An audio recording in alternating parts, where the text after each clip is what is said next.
the driver has to be recognized. He must be a good driver. Yeah, and for example, let's look at Marco Brighetti.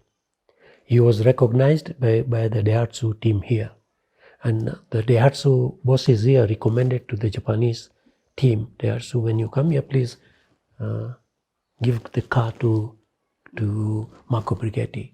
And so once he's been given the car, he chooses who the navigator is. And if I'm the present navigator with him, so we continue as a team. And luckily, when you finish with a team, it's recognized, your score is recognized in the World Rally Championship, manufacturers teams and all that. And first we drove for the Daihatsu 3 times.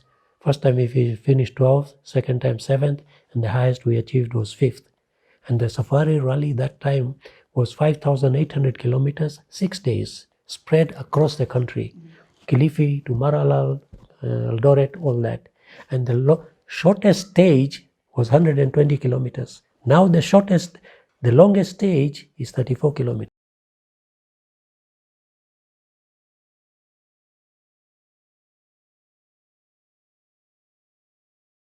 I'm surprised because I stayed, I never got tired, and I never dreaded that, oh, we're going here.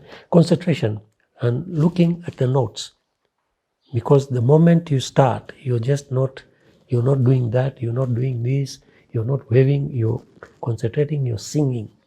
For 220 kilometers, start from just like this. Yeah. Like this. Yeah. Just and your and your seat, you're seated in line with the dashboard. Down. So any ditches, whatever, you can easily recognize when you're sitting low. Because when you're top, you see the hole when you're here. But when you're down here, you can see all the roughness. So when you're reading 100 slow right, well, even you don't get a chance to put your neck up. It's just the eyes go up and down. Yeah, and continuously singing, telling your driver what to do. And don't forget, you may think speed, you can just go as fast as you can. You're controlled by timings. If you check into a control 1 minute early, is 2 points penalty. If you check in a minute late, is 1 minute late. It's 10 seconds penalty. So you need to be precise. The navigator is literally everything in that car. The navigator is the boss. The navigator is the brain guy. The navigator is, even when talking to the press, you're the one leading the team. Now, somebody, if KCB was sponsoring me, I'll make sure I've got everything geared up. KCB t-shirt, cap, what. I'm not going to brag about KCB, but those cameras are picking everything. Yeah. Indirect advertisement. So that helps a lot with the sponsors and all that. So as a navigator, you need to know all those things. You need to be prepared. You need to tell your service crew, where are you going, what are you taking, where are we supposed to be meeting, all the coordinations. Before, there was no service park. Now is there one single service park in Naivasha. Go all the places, all go there, come back. Here, the service park then, it was points on the road. If you enter Lukenya, come out at Machakos, there is a service point on the main road. Go through Machakos in Makindu, there is a service. So, like with Patrick in 1994, we had about 300 vehicles, service car. Each team car, tires, water, manager, everything. So you make sure that service car is here. When I come out of that junction, if my wheel is broken, then I know the. Now, by mistake, I have not placed that service car there. I've told them to go 10, 20, 30, 40 kilometers ahead. Is a biggest mistake you can make. Now, there is no outside assistance. That means you can only work with the material that is on board the car. You and your navigator, full stop. I cannot borrow a screwdriver or pliers from you, being my sister, my mother, or whoever who is standing next to Akuna. It has to be from inside the car. And if an official of an organization spots that you have taken something from the outside, he reports you, he's a judge of fact.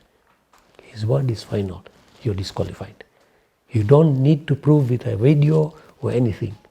A judge of fact is an official of a team who is recognized in the regulations. You as a navigator, you say, okay, he's reported me, can I check his name in the list of the officials? And he's not there. I go and protest, and I said, oh, okay, carry on. How much? Yeah. Yeah. How much did rally cars cost back in the day? Let's say like Patrick Njeru's car. Subaru, I would be very wrong in judging those cars, but it was not. Like once everything is customized and put together. Yeah, nothing less than 5-10 million shillings. Back in the day. Yeah. And then to do the safari, a tire and rim is 50,000 bob. And you must use about like 100 sets, tires, yeah, fuel, all that, and then you have your team of mechanics and all that, service vans, and it's big money. But we appreciate, Patrick, he was sponsored by the Subaru Rally team, Koseki from Japan, and performed very well, very well. Yeah. So how many safari rallies did you take part in? I did 18 safari of them. Best ever score was second overall, and best recognized when it was FIA is fourth overall with Patrick Giroux. Your best memory from the safari rally, the one that you'll never forget. They've all been memorable with different drivers, but with Patrick is a historic. As you know, Patrick is well known. And Patrick, from Patrick I learned lots of PR work. The way I'm able to talk and explain myself, it's through Patrick, because Patrick, he knew he was the media center man, and he knew what to talk and what to say and what to express and how to emphasize on things. And he taught me a lot. And I remember the first rally I won with Patrick in Mombasa Rally, and KBC, Muhammad Jugona, he came to me with the mic and he asked me a question, and I quickly turned to Patrick and I said, Patrick, what do I say? He's asking me something. Yeah. But you should now is the time you ask me a question, I'll answer you 10 questions on one question. Yeah, yes. 10 answer you with 10 answers. But Patrick is the most memorable, and I learned a lot. Amazing. As we continue the interview, we'll also be talking about the accolades. So let's talk about this Guru Nanak. This is a real radiator. Yeah? Oh wow! Tell us more about that. You can just hold it. Yeah. This one, again, very memorable. It was the same year that we finished the Safari Rally, and this with Patrick Giroux. We finished third overall, and as you can see, it's a radiator. It was sponsored by Sagu Radiators, and it's again memory. When I lift it here, it reminds me on the day when I received it and how we did. And again, rallies of those days are totally different. It's not what you're having now. You sit in a car, do maximum of 100 kilometers and come back to the service area. Those days you could do about 200 kilometers before you get back to the service. Amazing. Now let's go to also just also another memorable moment is when that is John Todt, the FIA president, invited you to Rwanda at the FIA World Motorsports Conference in order to just talk about your achievements, also the sole person to teach and develop the sport from the grassroots level. How was that moment for you when you got into that stage? Like when that call was meant that you're going to be part of the conference, how did it feel? First of all, nervous, because it was an international FIA conference held in Rwanda, where all the African representatives were there. And you wonder, what am I going to say? Yeah?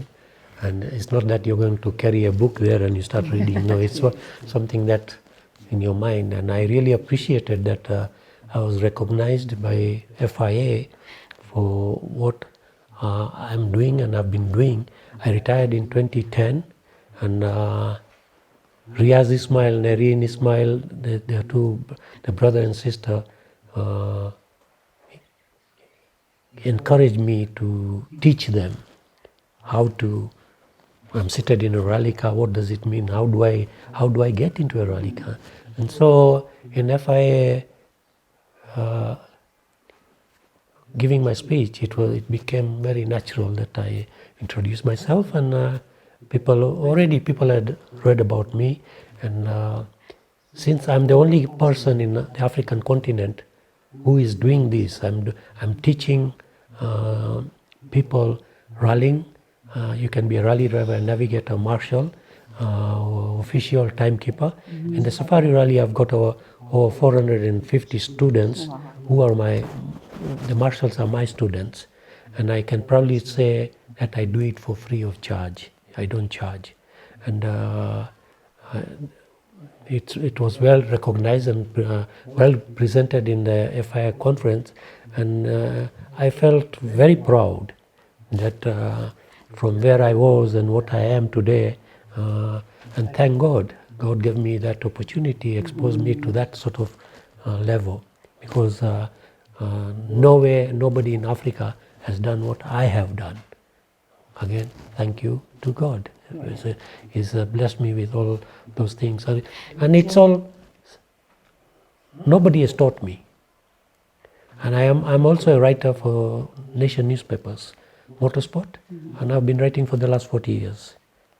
And my education, I'm a Form 1 failure. So education is not everything in your life. It is how you make your life. Keraito Murungi and I were in the same school, and he continued that he is now somebody else. Yeah. So I never attended any refresher courses. I never went to learn anything extra outside what I did at Chukai School. And my parents even didn't ask me, what do you mean? Where are you going? Didn't ask me, but I've enjoyed my life. I've up to now, again, thank God, it's been all A+, A+. And it's what you can do in your life.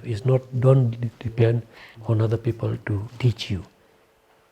You can be taught, but then you can go off track.